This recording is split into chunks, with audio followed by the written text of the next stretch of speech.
Welcome to Mike's Camera Action, where this week we drink to live and live to drink, as aliens that can't handle their liquor come after our alcohol-poisoned blood.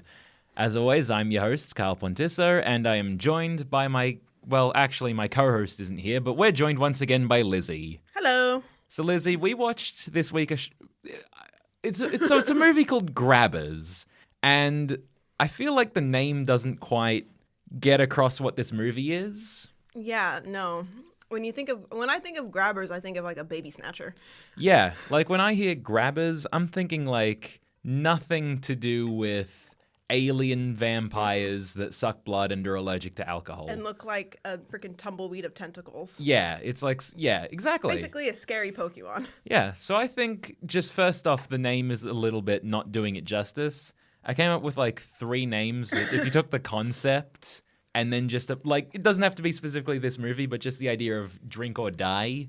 And that's pretty much it. Drink or die, drink till you die, and Alcopocalypse were all I could come up with. Alcopocalypse is pretty Alcopocalypse is my favorite. Yeah. Well, when I Googled Grabbers, the first thing that came up were those little grabbers that you used to like pick up trash. Oh, like the little Yeah. like the little claws. That was the first hit, and then it was the movie. And then, okay, fair enough. So that's how you know a movie's bad, if a product shows up before the movie. They're a very popular product, though. Come on. That's true. They use them Everyone's at seen Disney those World little grab all the runs. time. Really? I worked there. There you go. A little bit of trivia for you. All the managers carry Grabbers, everyone. Oh, really? At all times? Like Yeah, just all in the back managers pocket? do. No, they just carry them around. So they carry them around, and we have to do the Disney pickup. So it's basically walk, pick up, go. There's no stopping. There's no taking your sweet ass time. Mickey Mouse don't got time for that shit. House of the Mouse don't sit around, man. You gotta grab that shit and run. Grab it and go. So the writer came up with the idea for this film while backpacking, allegedly. Allegedly. Not while he watched Shaun of the Dead. No, conveniently not. Maybe the director did, but so he wondered if mosquitoes could get drunk from sucking your blood. Like if I got drunk enough and a mosquito bit me and sucked out a little bit of blood, would that mosquito then get blitzed off its mind? So I wanted to look into that. And what I've been able to find is that apparently mosquitoes have some sort of organ that separates blood from other liquids in the bloodstream, which I think has somehow made mosquitoes even worse for me. Yeah, they don't give a fuck. Yeah. Not only that, you could potentially drink enough to overwhelm a mosquito, But you'd have to be. but you would way have to over. drink enough to the point where you would be dead first. Yeah, here, So- drink off my dead corpse. Yeah, because if you think about let's say Lisa blows a .2. Yeah. So let's go with a .2 where you're very intoxicated but not dead yet. If you were to take that, that's, I think, if memory serves right, that's your percentage, right? It's a percentage of blood alcohol content, correct? Sure. So .2 is 0.2% of your blood is as alcohol. Yeah, and If how I believe much? so. How much do you have to drink before you're like dead? Dead, I don't know the exact amount, but if you look at that from the mosquito's point of view, where you're at a .2, let's say some sort of vampire creature could drink a liter of blood from you. That would mean that at a .2 where you're very intoxicated, it would get 2 milliliters of alcohol. 2 mil. That's not very. Is that a That's lot? not a lot. Not a That's lot. that's 2/1000ths of a liter. If you were to take the inverse and give someone a liter of beer and 2 milliliters of blood put into that beer, they wouldn't even notice. Well, I guess it depends on the kind of person you are, because I do know that Caucasians or Aryan people have a much better tolerance to alcohol than, Okay. like, let's say, the indigenous peoples of America. That's why it's pretty common to see a lot of dependent alcoholics for indigenous peoples. And if anyone can fact check me on that and correct me if I'm wrong, because I feel like I've heard this and it's stuck in my head, but I don't know if it's a myth now, and I'm second guessing myself. But I guess it just depends on the person's tolerance. Yeah. Let's say it that way. It depends on the person's tolerance. And if you're an alien creature who has never been like exposed to alcohol, who only is exposed to blood, then it wouldn't have the organisms necessary to separate it out. Keep in mind that a good way to word that would be, let's say you're drinking spirits, which are very high in alcohol content. Let's say 40%. If you're drinking something that's 40%, that's pretty potent. A 0.2 though, that's the percentage of your blood that is alcohol. So try drinking something that's at a 0.2% alcohol, which is less than a light beer. That's like, yeah, okay. It's so negligible that no So they mosquito is going might to get as drunk. well, yeah, they might as well just toss the poachine in his mouth. Yeah. You would have to be Sam from Sawtell for a mosquito poaching. to get any kind of buzz off you. Exactly. The poachine, by the way, is the name of the homebrew spirit. Yeah, Paddy's weird homebrew. I believe that's how you pronounce it because it's spelled like it's spelled POI with a little accent mark TIN, and it almost looks like potion, but it's pronounced poachine, I think. It's a potion. Yeah, But I believe it's pronounced poachine in the movie. Yeah, my accent's probably butchering it, as it always If you aren't does. butchering it, try reading out one of the main characters, the alcoholic cop with the divorced wife, for me on this note in my phone. Try reading that out. Kieran O'Shea, alcoholic cop with divorced wife. Wow, you actually said that with some confidence, and I don't know if you're right or not. I think it's Kieran. Kieran? Yeah. Okay, it's not like Syrian. No. Okay. Well, it's because I look up a lot of Irish names in my spare time because I have no good hobbies. She's an Irishiophile, I guess. Yeah. Well, the name Siobhan. Ah. That's spelled... Spelled like Siobhan. Yeah, Siobhan. Yeah. And the same thing with Nev. There's no V in it. There is no V in Nev. And I remember reading a book where the character's middle name was Nev, and it's spelled Niahm. That's Nyam. What? I pronounced it Nyam this whole time, and then I watched a movie and it said, "My name is Nev," and in the subtitles, because I watch subtitles with everything, it's spelled Nyam. Do you realize? That all kind of clicked. I was so angry because I am a bibliophile, so I read all the time, and pronunciation is very important to me. And I've been saying this name wrong this entire time. I read that book like 10 years ago. I feel like that would be the equivalent of like I was reading some Terry Pratchett novels recently, and one of the characters I knew was Kisdra, who has like his name has an exclamation mark inside the wording of it. A lot of the names in these Terry Pratchett novels, like The Color of Magic, they aren't spelt in any like there's Mr. no Giatime. Yeah, exactly. There's no easy way to pronounce it because they're using not letters inside it. So I was just like, yes, exclamation mark pronounced as an I. That seems about right. So what was it? That's just all I'm rolling with. I'm gonna call it Kisdra, but for all I know, it could be gobbledygook. So it's like Ketcha. Ketcha. Ketcha. I love fantasy novels, but just stop making names harder than they have to be. Drizzt. What, Dritz-de-Werden? Yeah, that's the one. Not an easy one to pronounce.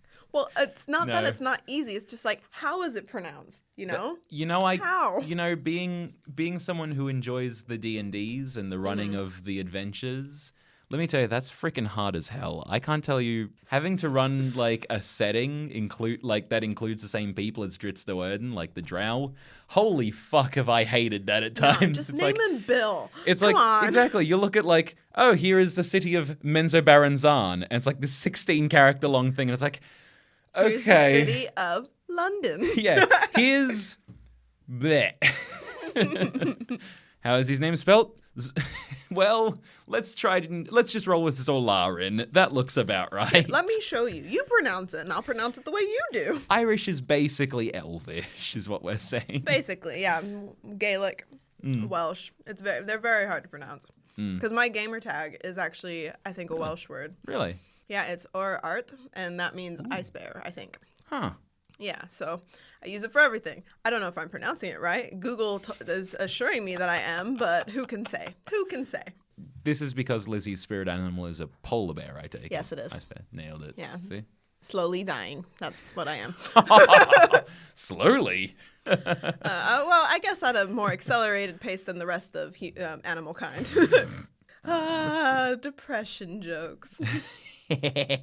I was also doing a little bit more research on some things we were taking up, like things we were questioning during the movie. Garda is just the Irish police force. Yeah, okay, cool. It's not like... Is that like, it's not like Celtic for... I would assume... I think it's just the word for guard. Yeah.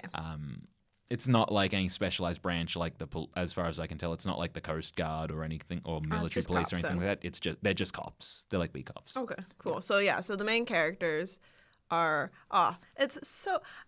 This movie was fun It was just fun. You have to go in not expecting anything, and then you'll be happy with it. Go in with pretty low expectations. It's Yeah. not incredible. It doesn't break the bank in it. Like, it doesn't break the mold in any particular way. Yeah, me and Carl were definitely saying it feels more like a B version of Shaun of the Dead. Yeah, it's definitely, there's hints of like, it's pretty low. I can tell it's pretty low budget comparatively. Well, actually, it's got a $5 million USD budget, which is pretty good for an indie film. Yeah, for an indie film, it's pretty steep, but it's also like compared to most movies, it's like Yeah, movies I'm sure people have Shaun of seen, the it's Dead. pretty low. Shaun of the Dead they could have done for very little. Yeah, I'll Like, just the look big- that up yeah. right now. The biggest for Shaun of the Dead, most of the pay would have just gone to the actors, I would have bet. Oh, of course. And that's where I'm thinking a lot of the pay went for this movie because they had some pretty big name actors in there. Really? Well, yeah.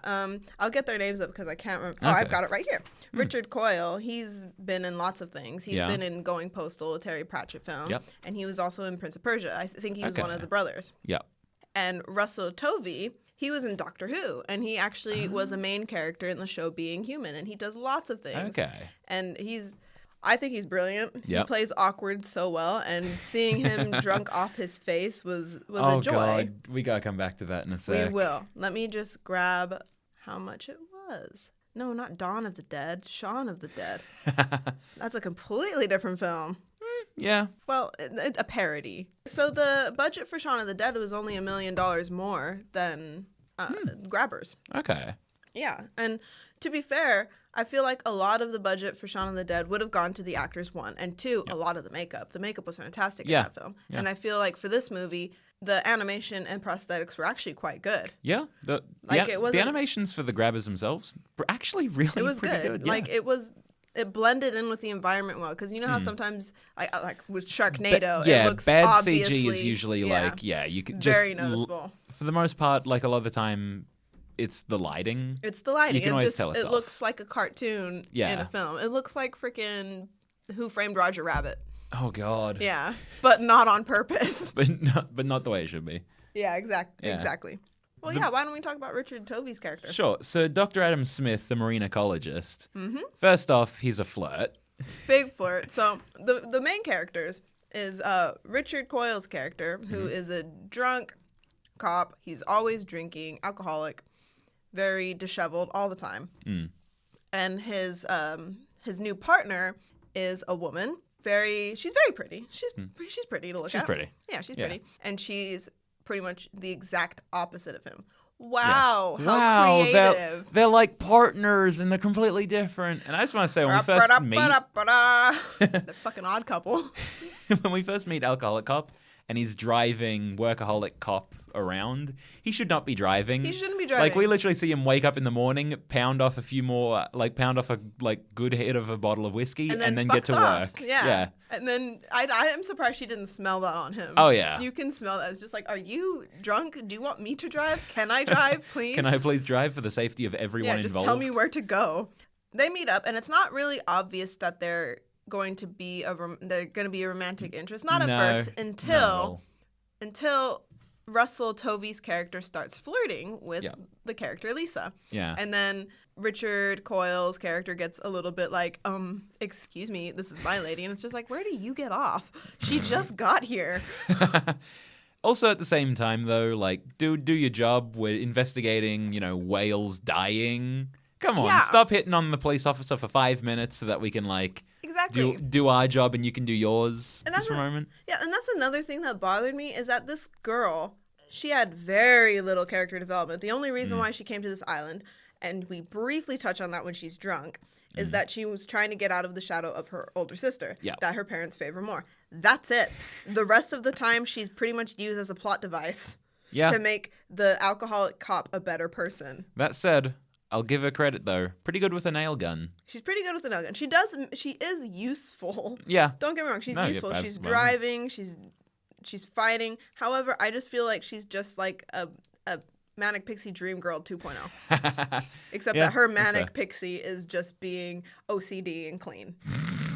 Fair. Like she is, I wouldn't say OCD, but very type A personality. And it was really kind of cringy to watch. Just like, I'm going to put you in the cell because you're drunk and stuff. And he's like, you arrested me? And she's like, nah, I just couldn't find your home. And it's just like, bitch, you would have arrested him. We all know this. She should have arrested him. She should have. That's just pretty... like Shaun of the Hot Fuzz. Yeah. Just like in Hot Fuzz. Oh, I gotta rewatch that sometime soon. Yeah, see, this just made me want to watch like Hot Fuzz and Shaun of the Dead. Makes me want to watch the Cornetto trilogy. Exactly. There's so many elements in this film that were just very close to the Cornetto trilogy. A little bit. Didn't quite hit the mark for me. No, that's the thing. It's got like, it kind of wants to be that, but it doesn't have the same kind of quality as that. Like, it doesn't have the same editing styles or the same... The depth of character. There's so much more depth in character. Like, you can see that they're trying to. You can see that with Richard Coyle's partner or wife, the bartender in the beginning says that he's widowed, and it's just like, nah, she just left me. And it's just like, well, what is it? Because one would affect you more than the other, surely. And it's just that lends us to believe that maybe she doesn't exist if it's already starting off on a lie, you know? I think it's more, I think he's telling the truth later on, and the widowed is just kind of like... Oh, do you think that maybe he told everyone that she died? Oh. Like in Happy Gilmore, you know? Is that the one? Yeah. When they're like, oh, where's your girlfriend? She's dead. She's dead. She got hit by a car. That'd be interesting, especially since they're on a tiny island, so she would have had to leave. Exactly. So, yeah, she's dead. Well, why wasn't I invited to the funeral? Because it was so horrible. Okay, don't ask me questions. We couldn't have open casket. It was a burial at sea. It was this whole ordeal. You wouldn't want to be there. Viking funeral. Oh, my gosh. That being said, the set was absolutely gorgeous. So that's set on Aran Island, and I'm not sure if that's the actual island's name, but it's gorgeous. It seemed very remote. It seemed like there was a lot of wilderness, but my God, let's go. Oh, it was gorgeous.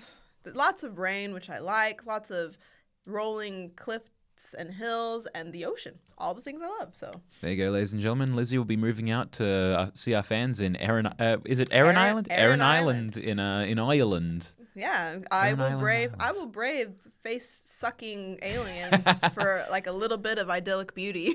Which, speaking of braving face-sucking aliens, they really thought they were going to get a sequel out of this, didn't they? Oh, they really did. They wanted it. They wanted it so bad. They wanted it so bad. So the end cut of the scene, like they fought all the aliens, they killed Daddy, and everything was going all right, and then it just kind of cuts to the scene, and you're like, oh, the ocean, so pretty, and then all of a sudden, boom, there's eggs left. You didn't get them all.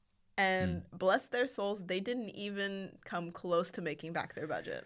Oh, it's so unfortunate. The opening weekend was really not good for them. Yeah, so they ended up making less than $500,000 for the entire time. Ugh. The entire time. Their budget was about $5 million USD, and they didn't even make $500,000. God damn, that's gotta hurt. Aw, they definitely took a loss on this. It's still, I think, like, as far as, like, money lost for a studio, not as much as Stealth. Oh? No, Stealth is, like, as far as money invested to money not made back, I think Stealth still is, like, one of the biggest losses for a studio. Like, it almost bankrupted the company working on it. Did it? How much was the... I'll have to look it up later. I'll have to get... Don't worry about it now. I'll bring it up after the show. We talked about this. Easy peasy. We talked about this on our episode when we did Stealth, like, last season. So, yeah. Watch back to that episode, ladies and gentlemen. There was a whole rant about possibility in aeronautics. No. Put it on Spotify so I can listen to it while I walk to uni. We're working on it. And ladies and gentlemen of the audience, if you have like any kind of platform you listen to podcasts on, please do not hesitate to recommend them or send them to me on our Facebook page or whatever. Please, we want to bring it to every platform we can. Yeah, just accessibility is key. Absolutely. Yeah. I'm currently working on iTunes. Don't hold me to that, but I'm trying to get it up there and in full. Fingers crossed. Fingers crossed.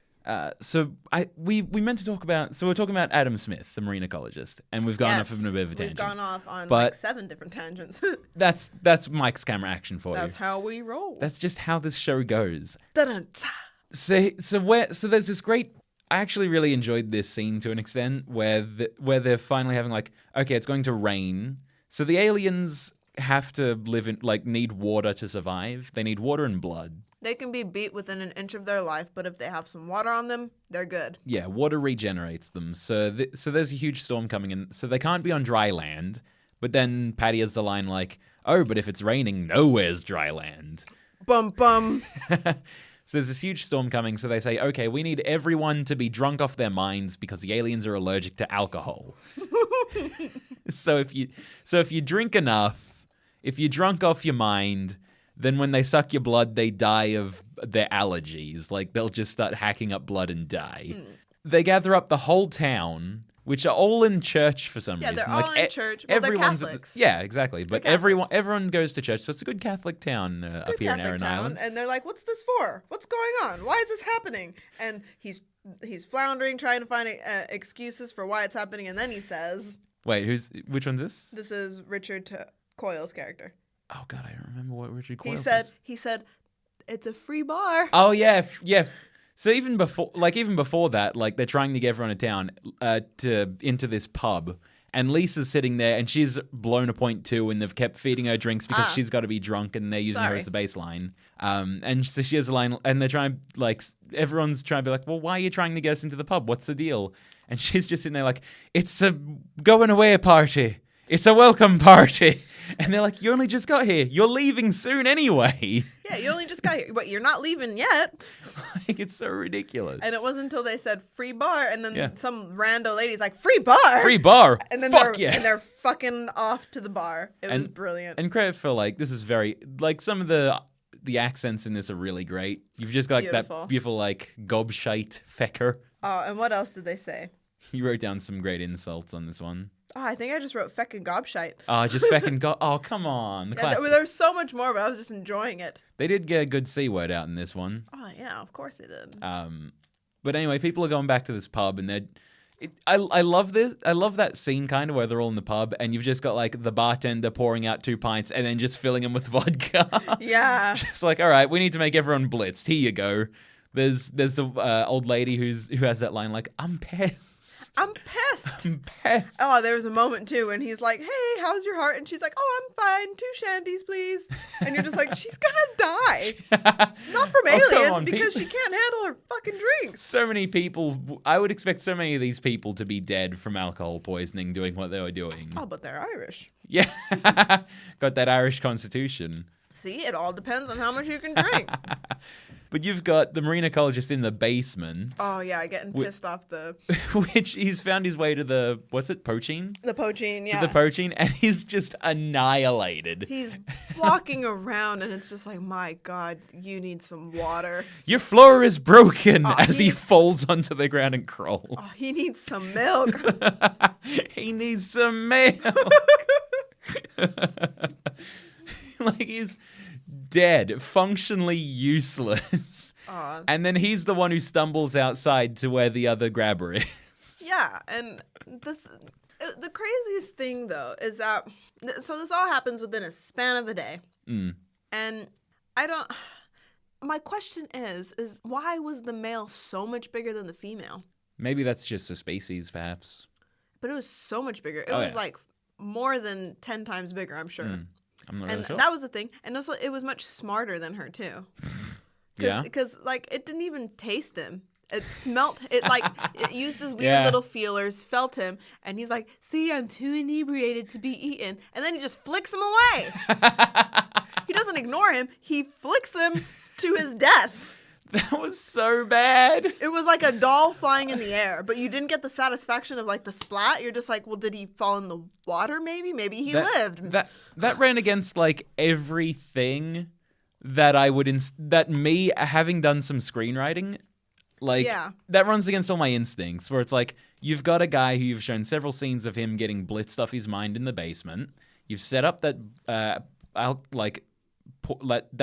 blood is poison if it's tainted with alcohol to these aliens. Guy. This guy is so drunk that he's no longer capable of walk or coherent thought. And then he's stumbled outside to the giant alien, and I'm sitting there going, okay, this is how they beat it. You feed them the marine ecologist. Yeah. It eats him, and then it's eaten so much tainted blood, it's dead. It's functionally dead. And it just flicks him away. And we don't even see him die. We just see a nice shot of the night sky as he tumbles through the air, and then no landing, no splat, nothing. No, nothing. Just unsatisfactory. And it's just like, the thing that pisses me off the most is that they're just like, we have to get intoxicated, instead of just, like, why don't you put it in alcohol? And, like, one of the characters made that a point. They did specify that needs to be ingested. Yeah, it needs to be ingested. open its fucking mouth because they threw the bottle of poaching at the end into its mouth and then exploded in it. all fairness, that was when they did have it pinned. Yeah, it was pinned. So try like this is an indestructible character, but they've though. seen like this 20-foot like wide monstrosity of tentacles and a beak. It wasn't a beak. It well, was more like a strange like a weed whacker. Yeah, more like some sort of maw. But you've seen this giant monster come after you, and it's like you're not like at that point you've got no plan to come up. Like you've got no plan other than starve it to death. Like I'm not sitting there being like they're not sitting there thinking like, okay, we trap it here. And then we just pump it full of booze. They're like, no, we get drunk so it doesn't want to kill us. And then hope it dies of starvation. That's what they were going with. Also, my thing is, so I'm just going to go with like the logic of this creature. This creature has made itself seem very smart, right? And the fact that it flicks the guy away, doesn't even taste him. Nope. Yeah. Everyone agrees. Yep. In the beginning, very beginning, they eat the humans in the very beginning. And you're like, all right. Yeah, the fishermen. Cool. But then it eats whales, pilot whales. Pilot whales, I'm fucking known sure. for being just booze fiends, man. they love it. Oh, They're they seriously go for it. addicted. Yeah. It's actually problematic at this point. Yeah. They're destroying their families. Please donate to the Alcoholic Pilot Whale Fund. That's the Mike's Camera Action new charity. Why would you why would you go human, whale, human again? Because the whales surely have more sustenance. Yeah, it might just be going after mammals and humans are what's to hand. But so is it, and that was my question too, is it more aquatic or more land-based? I would think a creature like that, if it regenerates in water, wouldn't want to ever leave water. Yeah, so then why would it ever go on land? Because there surely are a hell of a lot more creatures in the sea. Oh, yeah. Probably harder to catch, I'd imagine. I'm just questioning this entire movie now. Yeah. I feel like maybe he should have gone with like big ass mosquitoes. See, like in fucking Jumanji. That's exactly what I was thinking. That's terrifying, you know?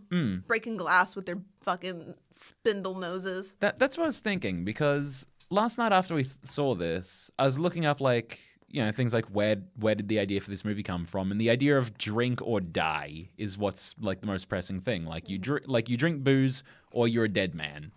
So I was wondering like how else could you apply that concept?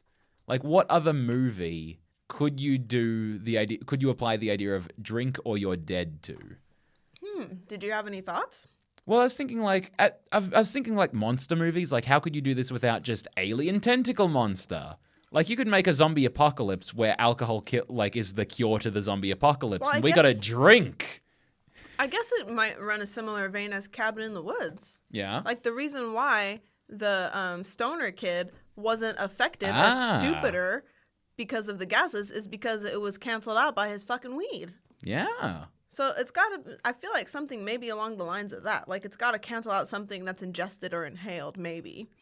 I just had the idea of The Mist, like the Stephen King novel, and movie The Mist, but instead you just set it in a bar. Yeah. And the monsters are repelled by drinking booze. It's gotta be, because a lot of, you know what though? Sorry, my mind flipped back to when you were saying how much alcohol is actually in a human's blood. Yeah. And it just goes back to, I think animals are a little more susceptible to it, because you are not supposed to give a dog beer. Doesn't stop my uncle, but you're not supposed to do it. Here you go. Theo Chayo, if you're listening, you need to stop. Here you go, Fluffy. Have some grappa. Yeah, it's just a social drink, and I'm here barbecuing. You're here watching me. Let's bond. It's like a father-son drink, but shared between you and your dog. Basically. But anyway, you're not supposed to give the animal beer, but maybe even if they fed the big grabber the doctor, I don't think it would have died because of how big it was. I think it definitely affected the little one. Even pouring the poachine in its mouth, like that didn't kill it. Not just made it a little sick. Yeah, it was them having to incinerate explode it. Yeah. Yeah. And even then, that doesn't guarantee that it's dead, because it's basically an indestructible creature. And also, we don't know much about it. Did they ever describe it as being indestructible? Because I know, like, because a smaller one, they just beat the shit out of a lot. They curb-stomped it They curb-stomped it a lot, but they didn't ever, like, immolate it. But it could be, like, we don't. That's the thing, though. We don't know anything about this creature. The doctor was trying that's to. exactly it. The, He's the saying character how that foreign could it have, is. yeah, the character that could have figured out whether or not it was indestructible got flicked away like a fucking rag doll. Get shit on competition. Yeah, that's exactly what Pushed happened. out of frame. Pushed out of frame. I like this lady. You don't like this lady. Push out of frame. And then the thing is, she's like, I was attracted to you. I'm like, no way in hell. I have feelings for you the whole time. You've known him less than 24 hours. Yeah. Or I just about about 24 hours. I didn't get that impression from any of the she rest was used of it. as a romantic plot device. Screenwriters, please don't do this to women. I was kind of hoping it would, like... Explode in his face? No, just subvert my expectation and just go around the opposite direction. She'd be like, yeah, no, no. See, I'm I not. feel like we'll be better friends, and that's okay. It's okay to be friends. Like, hey, 3 weeks from now, I'm gonna go and I'm gonna be back to my old life. But that's cool. You want like be pen pals or something? That's fine. Yeah. It's just, Yeah, it was went through a ridiculous. traumatic And he's experience like, together. I think you can live here. Here, I'm going to toss my flask away to show you I'm not going to drink anymore. That is not how alcoholism works. Fuck it, it was empty anyway. Yeah, that is not how alcoholism works. Okay?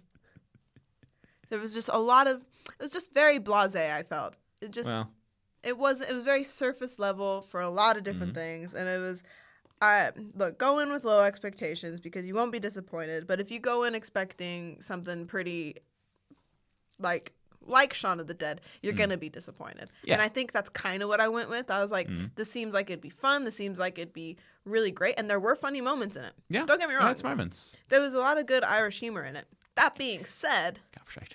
could have been better. Like, I don't want to dwell on the negatives because I do want to say my favorite scene in this movie is when they're having like that moment of that bit of discovery of like, oh, alcohol in your blood is the bane to these creatures. When they're in like the marine ecologist's lab, like trying to set it on fire, and then the sprinklers go off. Oh my god. And I love that scene so much because it's just like this mess where it springs back to life because all the sprinklers have gone off. Jumps onto Alcoholic Cop's face, and he's like flopping all over the building, turning over everything. They pull it off him, and then there's like this full minute of screen time where they're all curb stomping it. Oh, and it was They're through all the just perspective of the from creature. the creature. So the camera's shuddering. They're all looking down, like angrily smashing this creature to death. And then they stop for a It's like minute, and it kind of Goodfellas. moves. Yeah, and it was. then they go back to smashing it up. And like everyone participated in it, Yeah, not just the cops. it's a group but activity where Yeah. they're like, you've got 2 police officers, a marine ecologist, and the town drunk beating the shit out of an alien on the floor. It was pretty good. Like, go humanity. was Nothing actually- else tells yeah. me more than that. It's yeah, like, I think that was my yes. favorite bit too. Definitely my favorite bit. There was just so much potential though. Like, Yeah. and of course there were like little subtle humorous things which I really enjoyed. Yeah. I like subtle humor. Oh, yeah. It's just looking back on it, it's like I really wanted it to be good. I really did. Going into this, I really wanted it to be amazing. And just like, it fell in that like really awful gray area where it Yeah. wasn't amazing and it wasn't so bad that it's great. It was Yeah. just kind of like mediocre, unfortunately. It was, which It is didn't a swing too well shame. one way or the other. Yeah, it was a shame because the acting was marvelous. Yeah. They did a good job. The actors were amazing. Mm. The actors acting. And The the actors acting, the production. actors The directing. production was fantastic. Yeah, it looked pretty.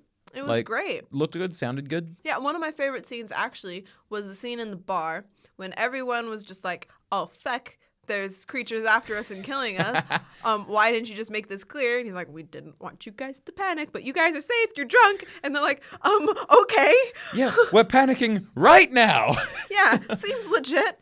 But my favorite part was in the bar. The little creatures are kind of like they're little tiny squishy babies, and they're kind of cute. Gross. It They're was- weird tentacle monsters. They were little tentacle monsters, but they look like little Pokemon. They're cute. It's like, grabber, I it's like a choose little you. Grabber, I choose you. But anyways, I really I like. half expect that to be the nickname for someone's Mr. Mime. Christ. Yes. She's giving me the most serious look right now. I agree. But anyways, my favorite bit was when the little guys were in the bar, and you can see they're obviously animated, but they're fiddling around with stuff and bottles are falling. And I can't remember what it's called. The practical it's when you practical use effects? Yes, practical effects. That's the one. It was practical effects with animation because there's just bottles falling, things breaking, and you can see that the bottles weren't animated, but the creatures were. Yeah. And I just wanted to know how that was done. Like, did they have strings set up across everywhere and said, all right, this is what's happening, this is what's happening, this is what's happening, go, and we'll slowly pan. It was like a continuous pan. It was fantastic. I really enjoyed that shot. Yeah. Mixing practical and VFX is always a great way to go about things. That's it. Just when they blend right, it's just so perfect. And it was. That's the thing. The production was fantastic. Yeah. I think it was just the story fell a little short. I think that's pretty much the only. It's a big thing, but it's the one thing that's keeping this movie back. Is it needed a bit more work on the writing and the direction a little bit. It just needed not to be so predictable. Yeah. And it was very predictable, especially with, like, the romantic thing. Like, it would have been much better if they had done something more like Hot Fuzz, Shaun of the Dead. If it was more building a friendship rather than a relationship. Yeah. Because that guy wasn't ready for a relationship. And this girl, there is no way, as a woman, I can say there is no way that woman would have been with that man. No. Unless her self-esteem was so low. Oh, you know what? Her self-esteem was pretty low. Yeah, that's true. All right. He's like the one guy left alive who's like not 65. Yeah. On this just island. Like, oh my gosh, it's just like that movie with David Tennant and Kelly MacDonald. It's pretty much like she lives on this island and there are no more eligible men on this island, and she's one of the youngest girls and she's not married. So she comes back to this island and they're like, all the men are gone, you need a husband, and she's like, feck men. God damn it. Yeah, and then it's a really good movie. Let me just find out what that movie title is because I will recommend that to you guys if you like cute little rom-coms that are actually quality. I thought it was very quality and very diverse. I'm saying no to more David Tennant. Love that guy. I love David Tennant. So it's really funny, though, because it's set in Scotland. Yeah? Okay. But David Tennant is playing an Englishman. Okay. Yeah, which is great because I got some Doctor Who vibes. It was awesome. Loved it. Let me see. Decoy Bride.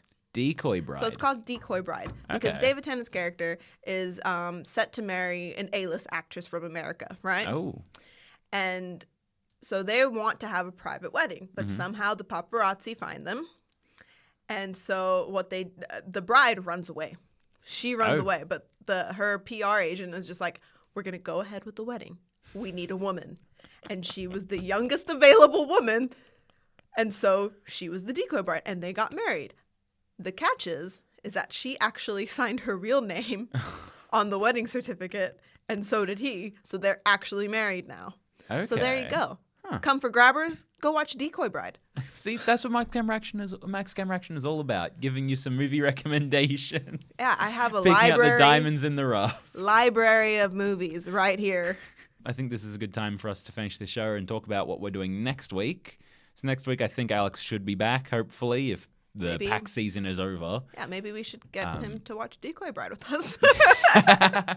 Next week is episode 20, and it'll be the first episode that's not going to be going with some running theme because we've just finished. We just had Sharktember. Spooktober is coming to an end with Grabbers. Next week it'll be. He wanted me to call it No Theme Vember, but I refuse. It's just November. There's no theme. There's nothing. Even there is no theme. No, come on, not for November. We're going back to our old format. We're going to get some guests back on the show. That's good. And go back with just like anything that strikes our fancy, just movies we think people should watch. Cool. So next week we're going to be taking a look at Kick-Ass. Happy Halloween, everybody! I know it's not an Australian thing, but it's fun. Get on it. Happy haunts.